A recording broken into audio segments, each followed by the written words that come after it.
राजस्थान का इतिहास वीरता की सच्ची गाथाओं के साथ साथ अनूठी प्रेम कहानियों के लिए भी जाना जाता है।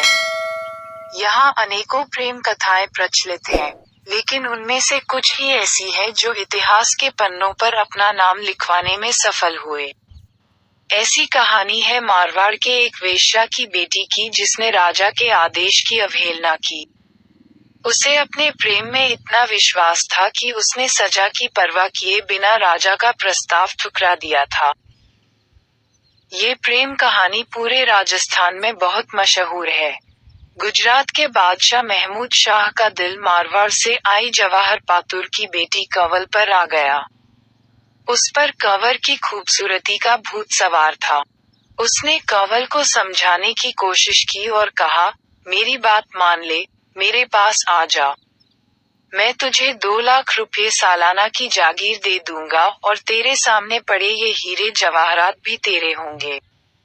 इतना कहकर राजा ने हीरों का हार कंवल के गले में पहनाने की कोशिश। राजा के इस बर्ताव से खुश होने के बजाय कंवल नाराजगी दर्ज की और हीरों का हार तोड़कर फेंक दिया। उसकी माँ एक वेश्या थी जिसका नाम जवाहर पातुर था। उसने बेटी की हरकत पर बादशाह से माफी मांगी। माँ ने बेटी को बहुत समझाया कि बादशाह की बात मान ले और उसके पास चले जा तो पूरे गुजरात पर राज करेगी। पर कंवल ने माँ से साफ मना कर दिया।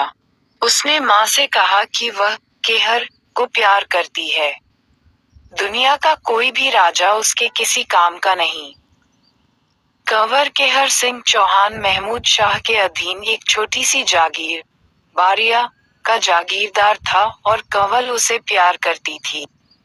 उसकी माँ ने खूब समझाया कि तू एक वेश्या की बेटी है, तू किसी एक की घरवाली नहीं बन सकती। लेकिन कंवल ने साफ कह दिया कि केहर जैसे शेर के गले में बांह डालने वाली उस गीदड़ महमूद के गले कैसे लग सकती है। ये बात जब बादशाह को पता चला तो वह आग बबूला हो गया। उसने कंवल को कैद करने के आदेश दे दिए। केहर को देने का वायदा किया। केहर के जाने के बाद बादशाह ने केहर को मारने के लिए कई योद्धा भेजे पर सब मारे गए। इसी बीच बादशाह को समाचार मिला कि केहर की तलवार के एक वार से जलाल के टुकड़े टुकड़े हो गए। कंवल केहर की जितनी किस्से सुनती उतनी ही खुश होती और उसे खुश देख बादशाह को उतना ही गुस्सा आता, पर वह क्या करे, बेचारा बेबस था। केहर को पकड़ने या मारने की हिम्मत उसके किसी सामंत व योद्धा में नहीं थी। छगना नाई की बहन कंवल की नौकरानी थी। एक दिन कंवल ने एक पत्र लिख छगना नाई के हाथ केहर को भिजवाया। केहर ने कंवल का संदेश पढ़ा। मारवाड़ के व्यापारी मुंदड़ा की बारात अजमेर से अहमदाबाद आ रही है, रास्ते में आप उसे लूटना मत और उसी बारात के साथ वेश बदलकर अहमदाबाद आ जाना।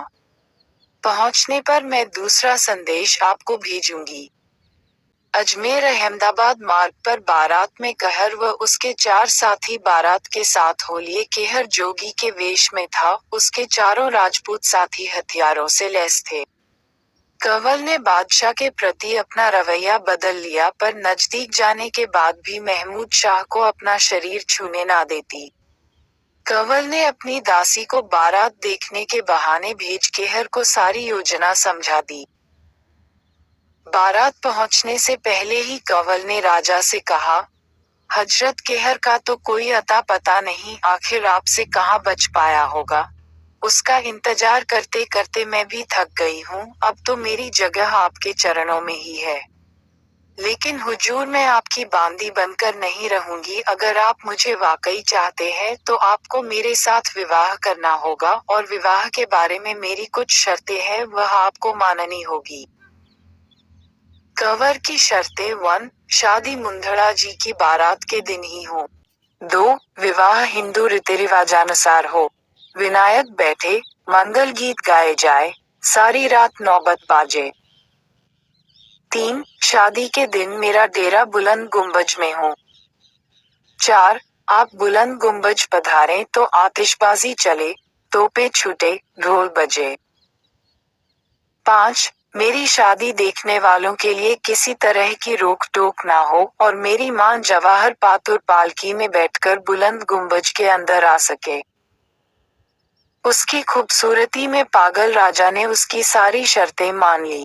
शादी के दिन सांझ ढले कंवल की दासी पालकी ले जवाहर पातुर को लेने उसके डेरे पर पहुंची। वहां योजनानुसार केहर शस्त्रों से सुसज्जित हो पहले ही तैयार बैठा था। टुन्ना ने पालकी के कहारों को किसी बहाने इधर उधर कर दिया और उसमें चुपके से केहर को बिठा पालकी के पर्दे लगा दिए। पालकी के बुलंद गुंबज पहुंचने पर सारे मर्दों को वहां से हटवाकर कंवल केहर को वहां छिपा दिया। थोड़ी ही देर में राजा हाथी पर बैठ सज धज कर बुलंद गुंबज पहुंचा। महमूद शाह के बुलंद गुंबज में प्रवेश करते ही बाहर आतिशबाजी होने लगी और ढोल पर जोरदार थाप की गड़गड़ाहट से बुलंद गुंबज थरथराने लगी। तभी कहर बाहर निकल आया और उसने बादशाह को ललकारा, आज देखते हैं शेर कौन है और गीदड़ कौन। तूने मेरे साथ बहुत छल कपट किया, सो आज तुझे मारकर मैं अपना वचन पूरा करूंगा।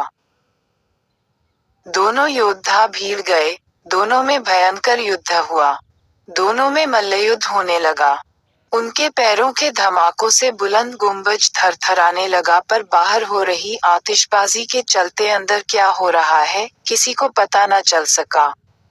चूंकि केहर मल्ल युद्ध में भी प्रवीण था, इसलिए महमूद शाह को उसने थोड़ी देर में अपने मजबूत घुटनों से कुचल दिया। बादशाह के मुंह से खून का फव्वारा छूट पड़ा और कुछ ही देर में उसकी जीवन लीला समाप्त हो गई और सैनिक पालकी ले जवाहर बाई के डेरे पहुंचे। वहां केहर का साथी सांगजी घोड़ों पर जीन कसकर तैयार था। केहर ने कंवल को व सांगजी ने टुन्ना को अपने साथ घोड़ों पर बैठाया और चल पड़े। जवाहर बाई को छोड़ने आए कहार और शाही सिपाही एक दूसरे का मुंह ताकते रह गए।